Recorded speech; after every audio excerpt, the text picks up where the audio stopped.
Hi all, in this video we will try to understand the symbolism of Jyeshta Nakshatra.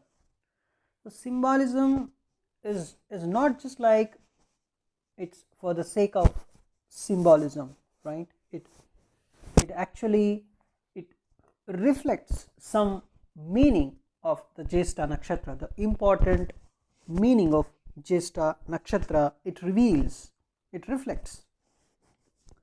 So the main symbol of Jyeshta Nakshatra is a round talisman.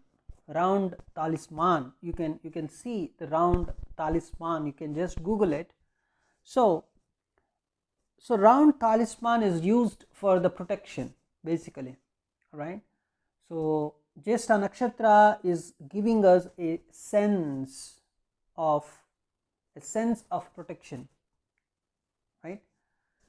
So as we know, Jyeshta means the senior most, the eldest, right?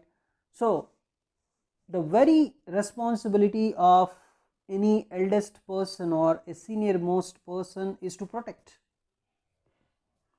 So in all the ancient civilizations, one can see that a round talisman is a symbol of divine protection, basically. So it's the most powerful protection.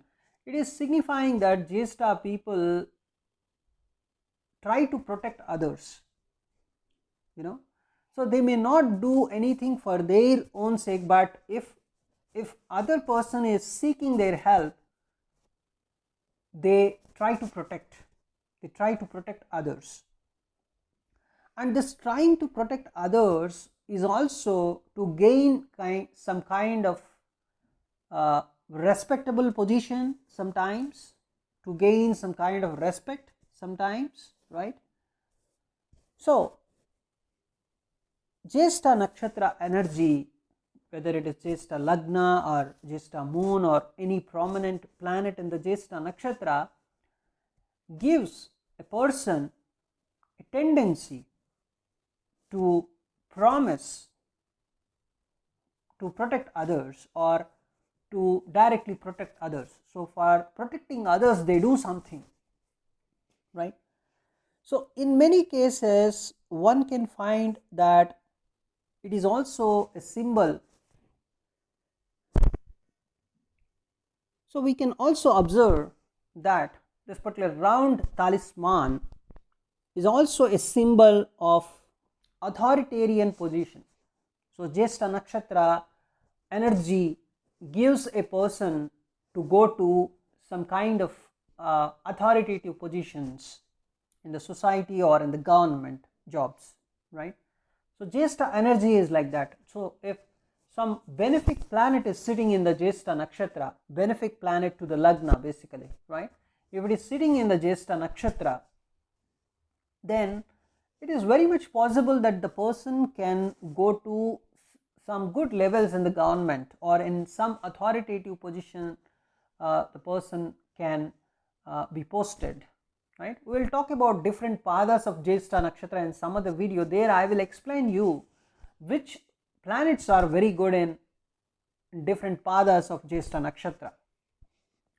Now you can see a round talisman here. Round talisman indicates a sense of protection, a sense of protecting others, or it is also showing an authoritative position in the society or in the government.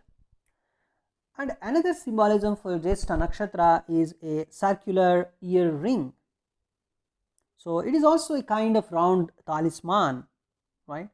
So and all the kings of the past, if you observe the ancient Indian kings, almost all the kings used to wear, they expected to wear actually big round earrings, and most of the kings were wearing this round earrings.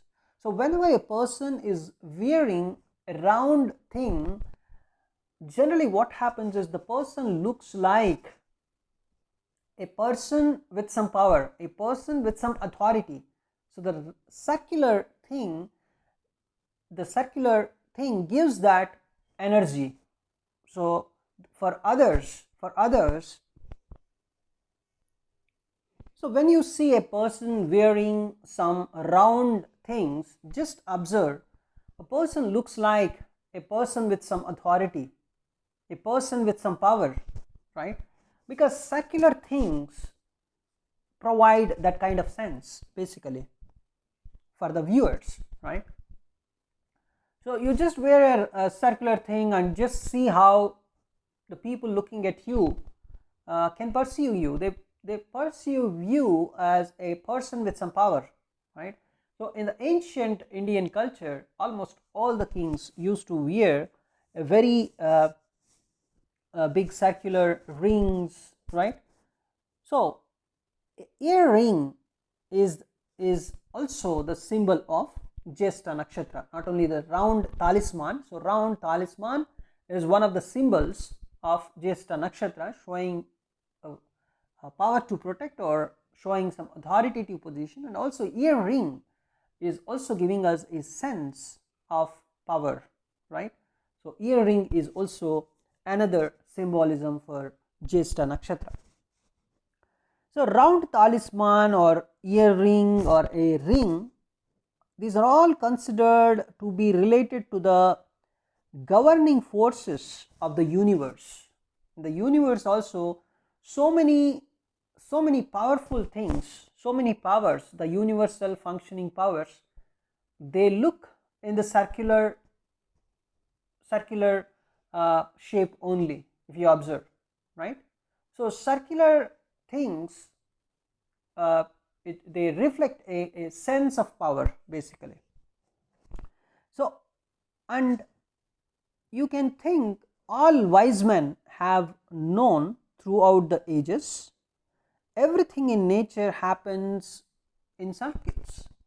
Whatever happens in the nature, it also happens in the circular way. That means it is giving us a sense of natural force, a sense of natural power. You just observe the yugas also. First it is the Krita Yuga or the Satya Yuga, then Treta Yuga, then Dwapara Yuga, then the Kali Yuga. Then again in the circular motion, if you observe, we will go to the Dwapara Yuga, and then we will go to the Treta Yuga, and again we will go to the Krita Yuga or Satya Yuga. So again after Krita Yuga, Satya Yuga, again Treta Yuga, Dwapara Yuga, Kali Yuga, then Dwapara Yuga, Treta Yuga, then Satya Yuga. So this is a circular motion if you observe, right? So this is a kind of circular motion, you can say. So circular motion is also having a kind of natural force, right? So everything in nature happens in circles. So in ancient times, a king was supposed to be the person who is representative of the higher governing forces on the earth. King was almost treated as a god. After God, people used to see king as a god, because kings were so much powerful, because only powerful people could make themselves as kings. Normal people cannot, right? Normal people could not in the olden days, especially the olden days. Of course, in the present days where democratic societies are, democracy is leading the politics and everything, everybody can become a politician, or anybody can become a king, whatever. But in ancient times, only the powerful people, the people who had lot of power to control, lot of power to do whatever they want to do, only those people used to become kings, right? The powerful people. So showing a kind of power, a earring. So this fact that a king used this particular circular symbolism showed that he was the king was actually connected to this kind of governing forces. Why kings wear a lot of circular things?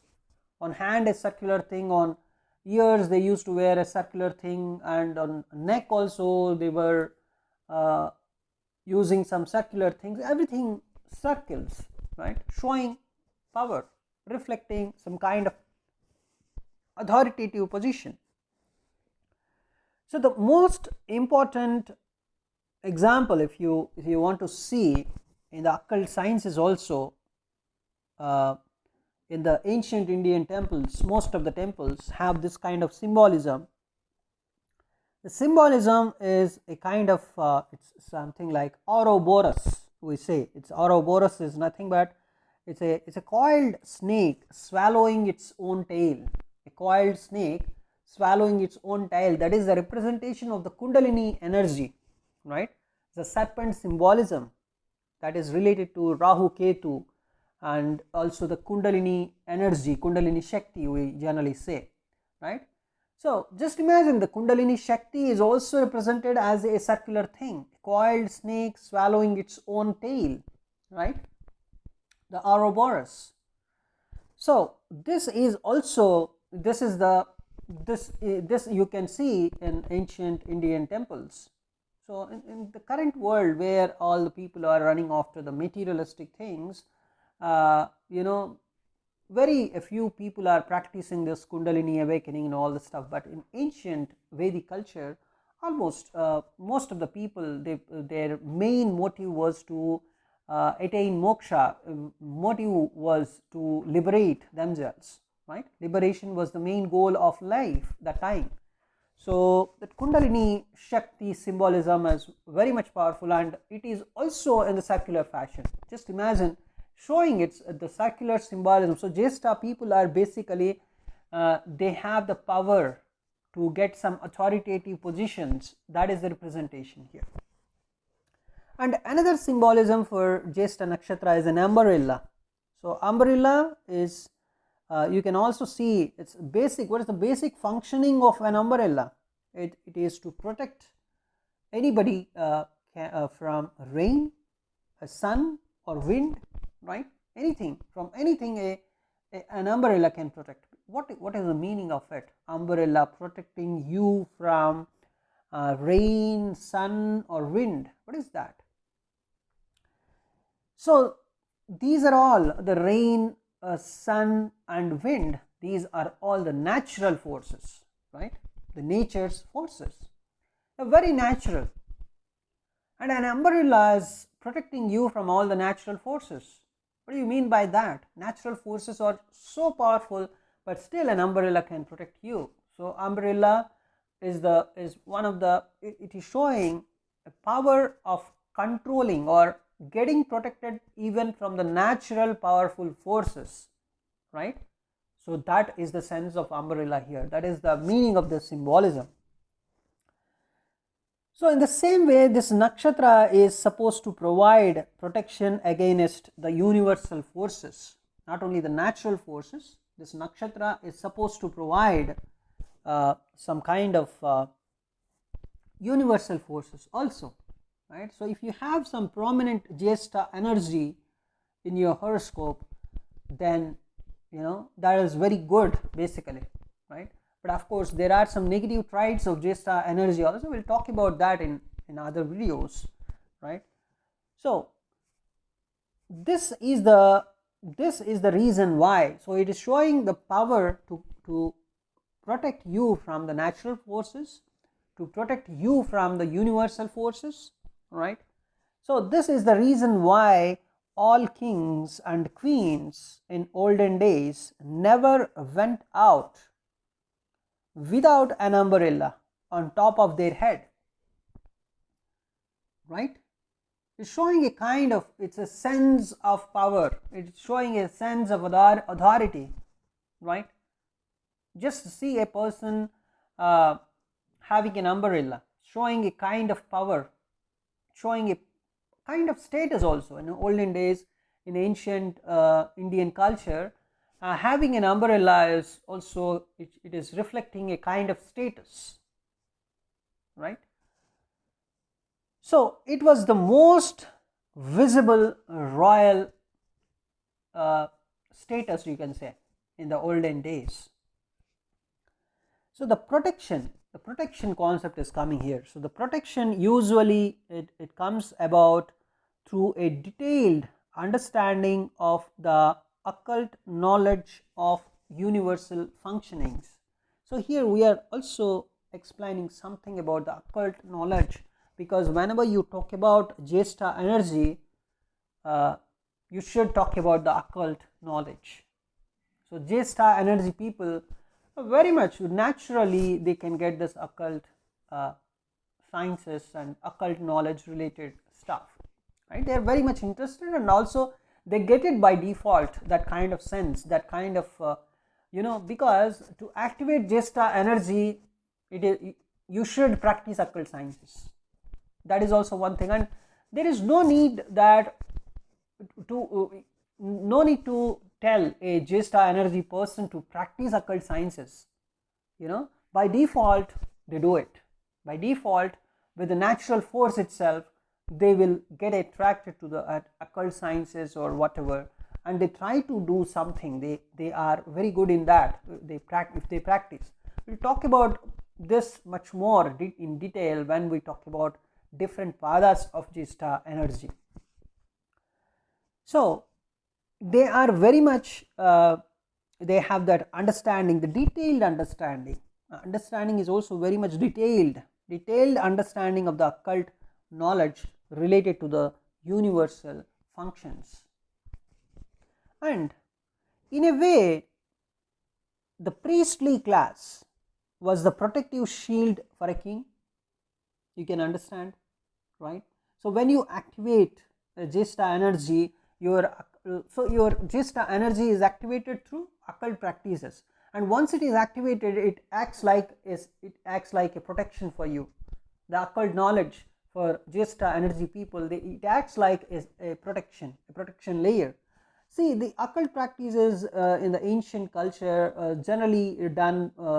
It was done by the priestly class. Priests actually. Priests used to do the occult practices, and these priests, they were the main employees of a king generally. So they always used to protect the kings. They used to act like a protection layer for the kings. They used to do lot of homas, lot of yagnas for the betterment, or for the benefactor, for the beneficiary, for the beneficness, you can say, for the prosperity, for the abundance of the kings, for the prosperity of the future generations of the kings. So they always used to work for kings, right? They were very much loyal to kings, because kings were also treated as godly figures in the ancient culture. So priestly class always used to act like a protection layer for the kings, right? So they used to give suggestions. They used to do a lot of pujas, homas, yagnas for the upliftment of a king's generations, right? So whenever this occult knowledge is activated, this protection layer is activated for Jyeshta energy people, and it acts as a protection layer, right? So in today's day and today's age, if you observe, where most of the masses are totally ignorant of the occult and have little knowledge of the universal functionings. So these days you can understand, right? There's people don't have much knowledge about occult sciences, right? Only a few people who I think who are living far away, who are not in this particular the regular materialistic society, right? They are practicing a lot of occult sciences, the tantric sciences or the jyotish or whatever, right?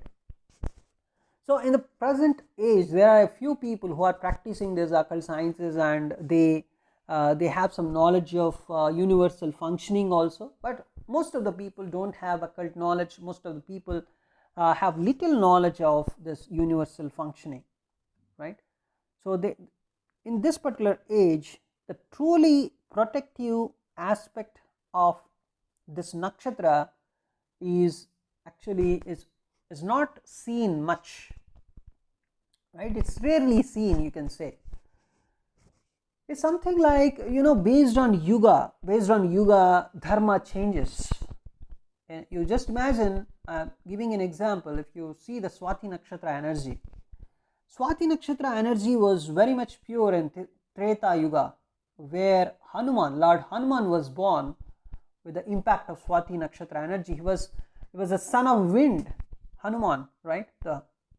And he was treated as a god. See the power. So Nakshatra's power was very much greater in Treta Yuga. And after that, in the Dwapara Yuga, you see, with the impact of Swati Lagna or Swati moon or Swati energy, Bhima was born. Bhima was also very powerful, but he was less powerful compared to Lord Hanuman. Hanuman was treated as Lord. Bhima is also, of course, in today's world also, in some of the parts of the northern India, you can see Bhima is also treated as God, but only in a few villages or in a few places. But Hanuman is treated as a god in almost all over the world. So the power is reduced, if you clearly understand, from Treta Yuga to Dwapara Yuga. The Swati energy's power is also reduced. And just imagine in Kali Yuga how the Swati energy is functioning. It is functioning in its lower level, right? It might be functioning in its lower level. Even a Vayu Kumara is born in Kali Yuga, power would be a bit diminished. So based on the yuga, the power is also changing because the dharma is changing. What is dharma? Dharma is the natural functioning of an entity, of a component in the world, on the earth, right?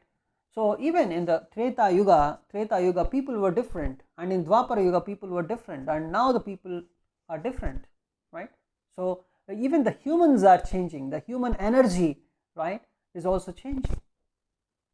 So it is said that in the Krita Yuga or Satya Yuga, dharma was running on 4 padas, and in the Treta Yuga it was running in 3 padas, and in the Dwapara Yuga it was running on 2 padas. Now in the Kali Yuga, dharma is actually running on 1 pada. Dharma is what? Dharma is a natural force. So everything which has to exhibit its natural abilities, its natural dharma, is only one out of 4, right? You can say. But in the Krita Yuga or Satya Yuga, even the nakshatras were very powerful. Even the humans were very human, right? They were completely following the dharma, right? So that's why in the present age and in the present society, even the Jyeshta energy, right? So even the Jyeshta energy people, they may have less knowledge about. There is a probability that the people may have less occult science knowledge, less understanding of the universal functioning. But once they practice, they can get to that knowledge to an extent, right?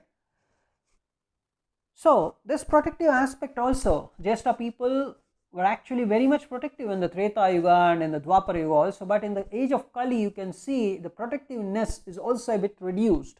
Maybe a Jyeshta energy person maybe protect you to others till an age of 25 or 30 or something like that. After that he may lose that natural ability or natural feeling of protecting others, right? He may also become selfish after some years of time, but there is a protection aspect here for Jyeshta energy for sure compared to other nakshatras, right?